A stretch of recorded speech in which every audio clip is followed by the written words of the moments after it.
So I want to talk about the community health class you teach, so I want to know, when students get into their senior year, right? That's when they're done all the pharmacology, they've done all the med surg. Well, not all the med surg. They probably is the last med surg class their senior year, but they're ready to graduate. They're doing the capstone and all that good stuff.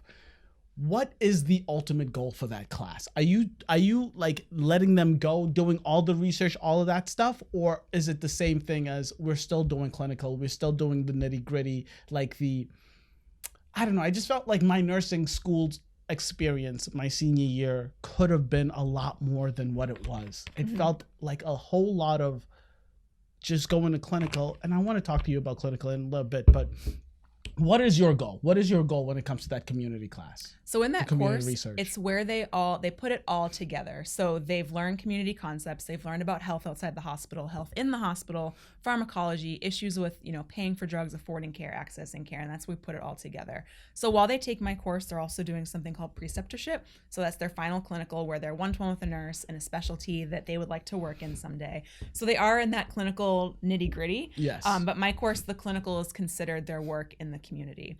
When students first get to the class, they're kind of like, oh, this is a joke, I don't see the point. But as they dive into the community and make connections and really see the impact of their education-based work, I think they really enjoy it.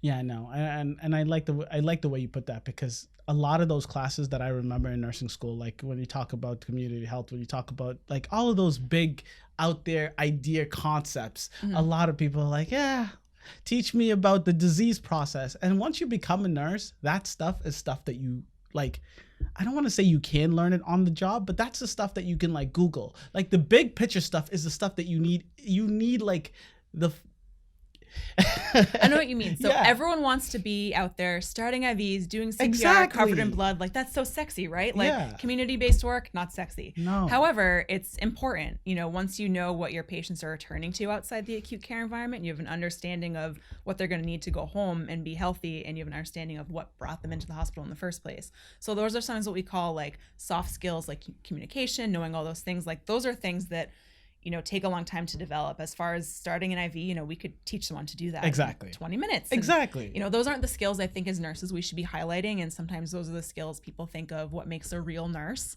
But I think what makes a real nurse is the more of those soft skills and putting it all together and, understanding where your person's coming from, what got them here, and where they're going to. Exactly.